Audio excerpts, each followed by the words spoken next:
मासूम चेहरा, भक्तों की भरमार, ज्ञान के बाद तीखे बयान, मंद मंद मुस्कान, यही है धीरेन्द्र शास्त्री और बागेश्वर धाम सरकार की पहचान। जब से वो नागपुर गए हैं, कथा कहीं हंगामा बरप रहा है। उनके विरोधियों एक हो गए हैं और श्रद्धालु बागेश्वर धाम सरकार के खिलाफ कुछ न सुनने को तैयार है। और सुने भी क्यों, उनकी आस्था का सवाल है। शॉर्टकट में बता दे तो वो अपने दरबार में भूत प्रेत बाधाओं को दूर करते हैं और जिनकी अर्जी लगती है उनका पर्चा निकालते हैं और पर्चा हूबहू उनके बातों से मैच कर जाता है। आंखों से यह दिव्य अनुभूति देखना किसी अचंभा से तो कम नहीं है, पर यह हुआ है और बागेश्वर धाम सरकार के YouTube चैनल पर यह वीडियोस भी मौजूद हैं। पहले भी कितने चैनल्स उनके दर पर इसके जांच पड़ताल में गए, पर ताजा विवाद तुल पकड़ा हुआ है और बागेश्वर धाम सरकार को चुनौती मिली और उन्होंने स्वीकारी भी और ABP न्यूज़ को रिपोर्टर का पर्चा खोला। आइए देखिए इस ABP न्यूज़ के वीडियो में। अब आप पत्रकारों में जिनके चाचा का नाम भृगुनाथ तिवारी हो वो आ जाए।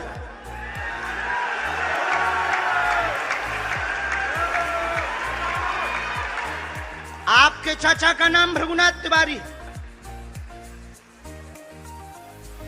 जी, मेरे चाचा का नाम भृगुनाथ तिवारी है और वो भोपाल में रहते हैं, अभी मथुरा में हैं।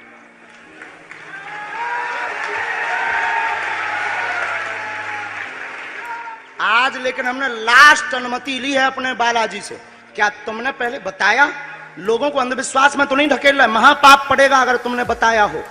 गुरुजी, मैं 3 दिन से बल्कि इस सच्चाई को ABP न्यूज में दिखा रहा हूं। मैंने कोई अंधविश्वास फैलाने का और बताने का काम नहीं किया है। मैं यहीं से आपके दरबार से जनता तो क्या तुम्हारे भाई का नाम राघवेंद्र तिवारी है? जी गुरुजी। क्या तुम्हारे भाई ने अभी मकान बनवाया है? जी, गृह प्रवेश किया है 2 दिन क्या पहले। तुम्हारी भतीजी का नाम अभिषी है? जी गुरुजी। आज के बाद अब अंधविश्वासी कहना बंद कर देना, वरना नंगा कर दिया जाएगा। हम हनुमान जी के सेवक हैं, ललकार कर करते हैं कि हमने संतों की चरणों की तपस्या सीखी और सन्यासी बाबा की कृपा को पाया है।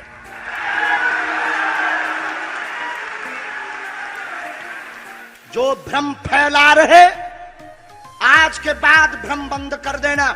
और आज के बाद हम किसी को प्रमाण पत्र नहीं देंगे, न सफाई देंगे, ये शपथ गद्दी से खा रहे हैं।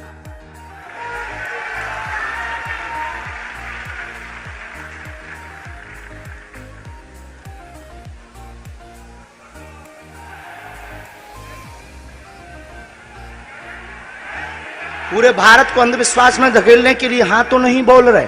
जी बिल्कुल नहीं, बिल्कुल नहीं। मैं बहुत जिम्मेदारी से कह रहा हूं और मैं 3 दिन से इस सच्चाई का पता लगा रहा था। और ABP न्यूज जो लोग देख रहे हैं उनको मैं बता रहा हूं कि ये लाइव दिव्य दरबार के टेस्ट में आचार्य धीरेन्द्र शास्त्री जी ने जो कहा है, मैंने केवल इनसे इंटरव्यू किया था, अपनी जीवनी नहीं बताया था। जो इन्होंने बताया है वो सच है। आज के बाद, क्योंकि आज हमारा दिमाग स्थिर नहीं है, आज के बाद अब हम कभी भी किसी से हमें प्रमाण पत्र की आवश्यकता नहीं है। आज पूरी नेशनल मीडिया के सामने हमें जो कहना था कर लिया, फर्स्ट और लास्ट है। अब आपका एक प्रश्न हम बताएंगे और आज के दरबार को, क्योंकि हम पूर्ण होश में नहीं है, इसलिए आज के दरबार को हम बालाजी की अनुमति से आए थे और आज के दरबार को हम इसी के साथ विराम करेंगे। मैं पूछूं? हाँ। मेरे मन में तो देखिए बहुत सारे सवाल थे जिसको लेकर मैं 3 दिन से लगातार कोशिश कर रहा था। मैं इसी मीडिया में, इसी पत्रकारिता क्षेत्र में और क्या कर सकता हूं, क्योंकि मैं देश और समाज के लिए सेवा करना चाहता हूं इसी फील्ड में रहकर। उसको लेकर पदोन्नति का प्रश्न है, कृपा होगी पत्रकार में, इस मंत्र का जाप करें, आशीर्वाद है। और रुकिए, एक ये रखा है और आपका एक और रखा है। हम गुरु हैं, ऊंची गोटी खेलते हैं, कच्ची गोटी नहीं खेली हो। इसमें वो रहस्य भी लिखे हुए हैं जो दुनिया को पता नहीं, सिर्फ तुम्हें और हमें पता है। और ये धमकी नहीं है, सिर्फ आधा पढ़वा करके आपको हम संतुष्ट कर देंगे और पर्चा वापस ले लेंगे। एक ये आएंगे, ये भाव से बैठे हैं, बस ये आपने भी नहीं सोचा होगा।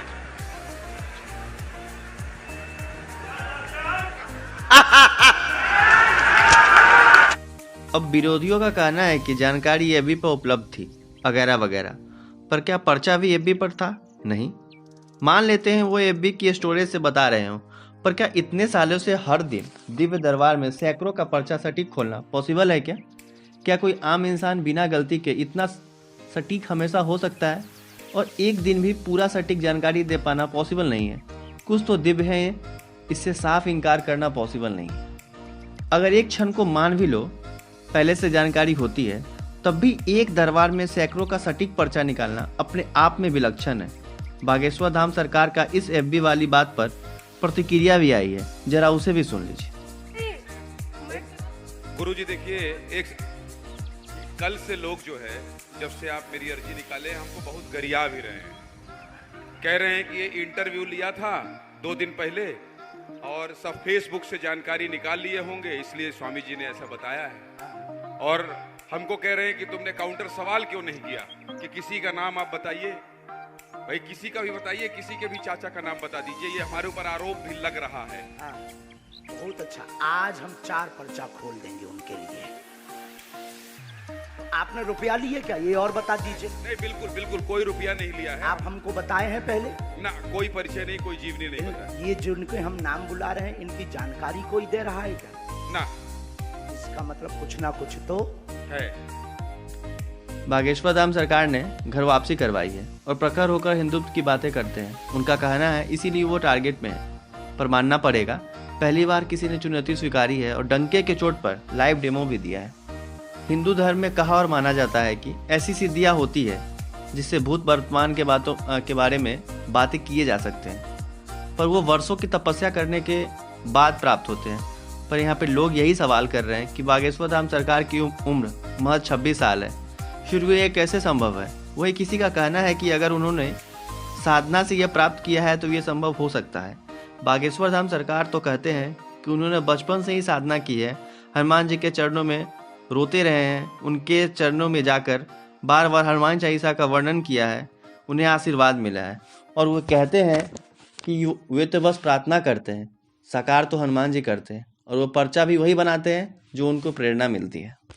बातें जो भी रहे, पर कुछ तो दिव्य है, वरना इतना सटीक पर्चा निकालना वो भी हर दरबार में साधारण बात तो नहीं है। एक सवाल छोड़ जाते हैं जो अक्सर टीवी डिबेट में सुनने को मिलता रहता है। इतना सवाल धर्म गुरुओं पर जो हिंदू धर्म में उठने को देखने को मिलता है, वैसा बाकी धर्मों में देखने को कहाँ मिलता है। यहाँ हर कोई धर्म पर ग्रंथों पर टिप्पणी करते दिखाई देता है, पर बाकी समुदायों में उनके ऑथराइज पर्सन को ही बोलने का हक है। अब मामला कहाँ तक जाता है ये तो वक्त ही बताएगा, पर पहली बार किसी ने डंके की चोट पर चैलेंज एक्सेप्ट किया है और लाइव डेमो में इसे सिद्ध करने का प्रयास भी किया है। धन्यवाद।